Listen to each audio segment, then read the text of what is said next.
munaasabaddan oo ahayd mid ay xilalka kula kala wareegayeen hogaankii hore Ururka Qareenada Somaliland ee Solla iyo Hogaanka Cusub ee dhawaan loo doortay ururkaasi inay hogaamiyaan muddada 3 sano ee soo socod oo ka dhacday xarunta Qareenada Somaliland ee Solla ayaa waxa ka soo qayb galay agaasimaha guud ee wasaaradda cadaaladda Somaliland mas'uuliyiinta Ururka Qareenada Somaliland ee Solla hogaankii hore iyo Hogaanka Cusub xubna ka tirsan Ururka Qareenada iyo ururada la taliyayaasha arrimaha sharciga ee ka diiwaan gashan Ururka Qareenada Somaliland iyo waliba sharaf kale waxaana ugu horeyn goobta ka hadlay xubnihii guddida qabanqaabada iyo mas'uuliyiin kale kuwaasi oo dhamaantood ka waramay waxyaabihii u qabsoomay Ururka Qareenada Somaliland ee Solla waxaan lixnin iyo inan guruujo musharaxina lama shaqeyn marka iyo hablin waxa ka soo nasriin abshakuur oo ay inantii ugu shaqada badan runtii maxad gaaran aan ugu naqaayo in sida ay nolosha shaqeysaa hawsha badankeeda u qabatay waa mahadsanyiin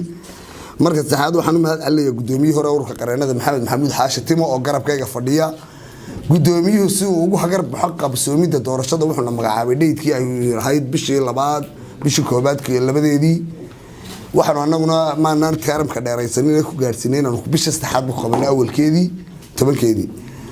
waxaan uga mahad celinayaa gudoomiyuhu inuu hortay si hagarlaan loogu wareejiyay shaqadii socotay iyo processkii hawshii xafiiskoon ku shaqaysanay waxa kale oo uga mahad celinayaa inuu 7 cisho u dambeeyay waliba gudoomiyuhu gaaray inuu noo igmado xilkiisa si aan ugu dabaqno hawlahaas oo dhan aad buu mahadsan yahay iyo maalin xusid mudan mar haddii xil wareejintiina aanu goobjoognahay waxaan wareejinay dhammaan wixii aanu ku shaqaynay intii aanu magacawnayn oo muddo 3 bilood gaaraysa waxaanu wareejinaynaa dhammaan maxaa la yiraahdaa wixii dokumenti ahaynu kaydinay waxaan wareejinaynaa shaabadii aan ku shaqeynayno oo maanta dheedkeedu ku eegyahay waxaan leenahay maamulka cusub xilka leeyni dhiibay Allah inii fududeeyo kuwii hore xilka hayena waad ku mahadsantiin sida wanaagsan ee u soo gaarsiiseen waxaan aad uga xumahay maalintii ugu dambeysay hawshan ku jiray nin garyaqaan oo la xidhay oo isagii sharciga ummadda ugu doodayay haddana lagu qasbay inuu si ay dhila dhexdeeda raaligelin ku bixiyo garyaqaano badan baa shaqada iska casilay rag badan baa yiri wareedina maxay iska casili weydeenoo warniyo dadka hadaan libaax uga tagno qaylada iyaduna wadana xageen uga tagnaabaan geesiisa waxa isaguna goobta ka hadlay gudoomiyihii hore ee Ururka Qareenada Somaliland ee Solla ee xilka maanta sida rasmiga ah u wareejinayay kaasi oo ka waramay waxyaabihii u qabsoomay muddadii uu hayay xilka Ururka Qareenada Somaliland ee Solla waxa lagu wareejiyay xafiis deyn lagu leeyahay oo kirooyinkii xafiiska loo haysto shaqaaliye xafiiska oo yanan haysto lacag lagu leh waxaan lagu wareejiyay lacag 5,000 iyo something oo deyna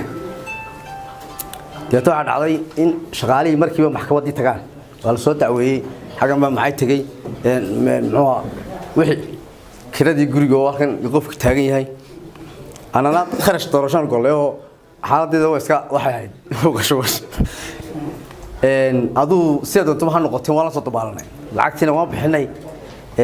dadkiina waan koona xafiiskiina dib aan u dhisnay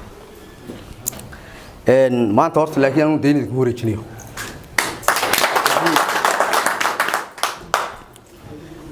haddii shaqaale tahay iyo haddii xafiis tahay iyo haddii qalab tahayba waa mid soo leedahay oo aan deynahayn waxa kale oo wareejinaya cash dhan geesiisa isaguna waxa halkaasi ka hadlay gudoomiyaha cusub ee dhawaan loo doortay inuu hogaamiyo muddada 3 sano ee soo socota Ururka Qareenada Somaliland inuu noo qabsoomo shirweynaha shanaad inuu noo qabsoomo doorasho si caafimaad qabta u dhacday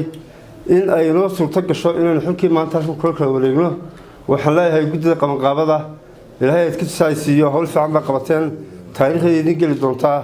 kuweed ka dambeeyaan shalad ku dayan doonaa ugu dambeyntii waxa goobta ka hadlay agaasimaha guud ee wasaaradda cadaaladda Somaliland kaasi oo uga mahadnaqay muddadii 3 sano ahayd ee hogaanka hore Ururka Qareenada Somaliland uu xilka hayay iyo waliba waxyaabihii uu qabtay isaguna soo dhaweeyay hogaanka cusub ee ururka loo doortay isla markaasina u rajeeyay in halkaasi uu ka sii wadi doono hawlaha ururka isaguna si rasmi ah ugu kala wareejiyay xilalkii gudoomiyaha cusub iyo gudoomiyihii hore professional iska casilay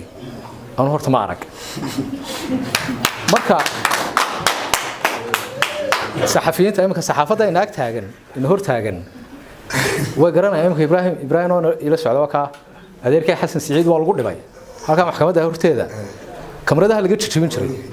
wax walba lagu sameeyay saxaafadda aad arkaysaan dee Soomaali marin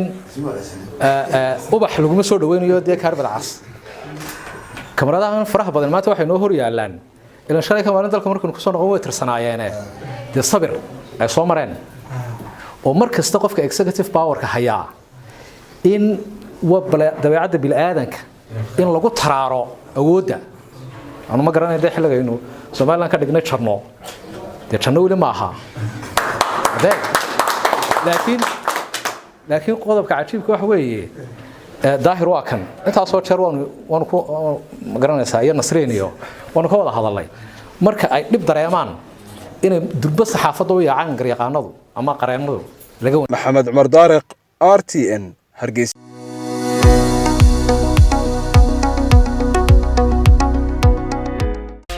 ku xirnow IBS Bank goob kasta iyo goor kasta